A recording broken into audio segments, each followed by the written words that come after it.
On the Star Trek Universe podcast today, we are talking about the short trek, The Girl Who Made the Stars.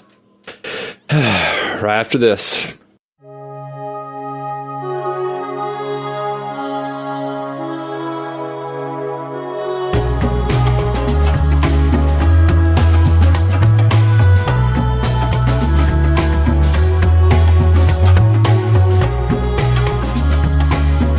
Welcome to the Star Trek Universe podcast. My name is Matthew Carroll. I'm David C. Robertson.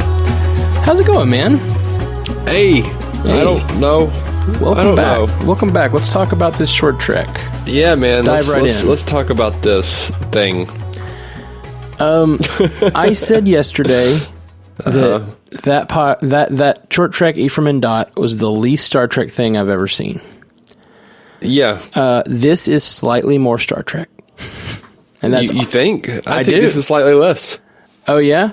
I don't agree, because at least in this, it's a guy telling a story, and he's wearing a Starfleet uniform. The thing is, in a way, it's more, in a way, it's less. It's less Star Trek in the sense that this could happen in any show at any time, and doesn't really have to have anything to do with Star Trek. Like, it's just a guy talking to his daughter, which is cute, and there's nothing wrong with it. But also, why? Yeah, which is part of my reason that it's not very Star Trek. Yeah. And the other reason it's not very Star Trek is it's basically completely sacrificing the idea of the scientific, like, it's telling the story about magic. And, like, if you're a kid watching this, you're, like, taking this as, I don't know. I think it's supposed to be an alien coming down and giving them information. Is that what we're supposed to? Yeah, it was totally an alien, and it was totally a ship that crashed. Here's the thing, though, and this is why it bothers me. In the episode Brother, Michael talks about it as 1,000 centuries ago, a girl who dug her hands in wooded ash and threw it into the sky to create the Milky Way. Okay, so this is a reference to another episode? Yes, in Discovery. Oh, okay. See, I didn't even remember that. Yeah, she talks about the girl who made the stars. Is this supposed to be Michael?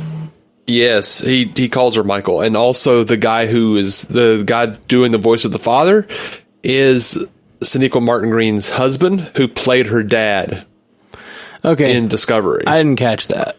Yeah, she's Michael. She's Michael Burnham. Okay. I thought it when I first saw her, and then I didn't hear him say that, so I was like, okay, maybe not. Okay, but I just missed it. Yeah, and in Brother, she is reminded of that story. But as described on the show, it was a girl who dug her hands into wood and ash and threw it into the sky to create the Milky Way. And hidden among the Milky Way was a secret message, believed to only be visible to those whose hearts were open enough to receive it, which is not at all what they did here. They can't even keep canon with themselves. Yeah.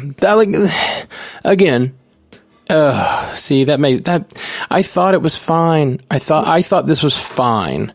But you're right. If this is supposed to be the story that her father told her, this isn't even the story he told her. At least right. The way she remembers it. That's right. It was pretty, though. It was pretty. That's the thing. These are really well done, and I feel like they're putting a bunch of money and time into making these things, and then they're just not caring. Like, also, so I think this is, again, I think this is part of their game plan to make kids like Star Trek. Yeah, I mean, there's even like the cute little Pixar thing that they did where she's got the space tardigrade. Yeah, exactly. From Ephraim and Dot, but, canonically speaking, she didn't really know those existed necessarily until way later. Way later. Well, they knew tardigrades existed. They didn't know. Yes, tardigrades. Not this specific tardigrade that was just flying around. No, for sure. And I mean, canonically that happens after this. Yeah. So yeah, this all bothered me. But even just as conceptually what it's trying to say about the world and magic and science and the origins of the universe and all that stuff, this is also very Star Trek. And so you're not going to lure kids in to like Star Trek by giving them things to watch that are nothing like Star Trek and just calling them that.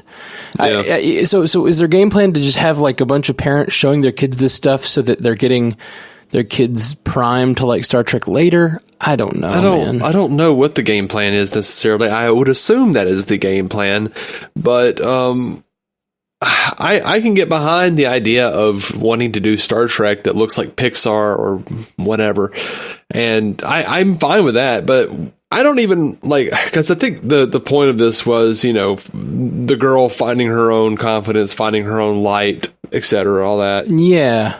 Well, agreed, but that wasn't even in the story he told or they showed. Like, it actually was an alien who brought light, and who was dispelling the clouds? Is that what we're supposed to believe? The alien gave him a device to reveal the clouds, or like show? Yeah, I don't know, man. It doesn't make a lot of sense to me. Like, on any level, even as just like a fun story for the kiddos, it doesn't. I don't understand what it's supposed to mean. Or maybe this was like, I don't know, maybe that is a real myth about the girl who dug her hands in the wooded ash. Mm-hmm. And her father, being a scientist, told her his version of the story. Or maybe what we're supposed to believe is that this story is real that we're watching, and that the story he tells her is based on these actual events. That's the only way I can headcanon, like, what we see on screen to what we, like... But obviously the snake in the story is just representational of night, and that's just a kid's imagination, I guess. Right. But to go so far as to be like, here is an alien, his ship is broken, you know, that brings a certain, like, realism in the scope of the Star Trek universe that sort of makes it discombobulated for me. Yeah, I agree. But especially the fact that it kind of went against what was already stated as the myth on the show. Yeah. Agreed. If it had just been the myth from the show, at least you're just showing a thing that had happened on the show. But the way they did it, like, what are they trying to say? Like, I don't understand what they're trying to say. Everything that it seems like they're trying to say to me has its own problems within the episode. Like, nothing's consistent. All right. But if you got kids and they just want to see a fun thing, this is fine to show them, I guess. If you don't feel like showing them Trouble with Tribbles or Star Trek 4, no, I think any of the other, I think kids like this more. Certain kinds of kids, at least. Yeah, but what good is it going to do a parent? Because this is only like a few minutes long. That's true. You want to sit your kid down in front of a Pixar. You want them to be, zoned down in front of the boob tube for at least, an hour and a half. Yeah. And again, this does not give me a lot of faith for these animated Treks that are coming forward. Like, I really hope Lower Decks is something different than this. I thought we were getting a glimpse at what Lower Decks might be with these animated things, and I don't think that's what we're getting at all. Yeah, the thing that I am most disappointed by is the fact that they seem to have decided, at least with these first two outings, which was so important, because we already had so many Star Trek fans that I've been seeing going, like the idea of animated Star Trek. This is going to make Star Trek seem silly. And as a lover of animation, I thought, well, that is incredibly short-sighted on their part to say that. That, you should open yourself up to this, to the idea of animation as a medium, because animation can be just as serious, if not more serious in some instances. It could, open up effects and storylines that we've never thought of before, that we could never make before. And instead, they make some horse shit like these two shows. Yeah. Like these two short tracks. And I'm like, oh, so you guys are just as short-sighted as the fans who are bitching about it. Cool. Guess Star Trek's going to be silly now. Yeah.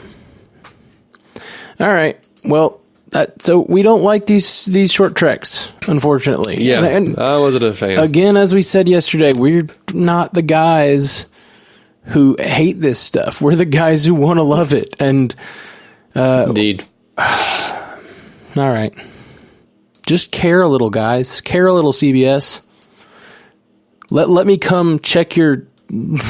let any fan that cares about this stuff just let you know before you put it out what you're missing, because this is just, you're missing shit. Yeah. That's all I gotta say. Peace. Yeah. Live long and prosper, y'all.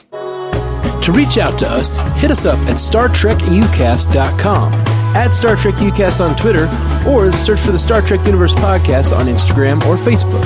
And if you want to hear more from David C. Robertson, search for the DC On Screen podcast in your podcast app now, or go to maladjusted.tv for his comedy sketches. If you want to hear more from me, Matthew Carroll, search for the Marvel Cinematic Universe podcast or the Orville Universe podcast in your podcast app, or check out my music. Just search for Matthew Carroll wherever you listen to music.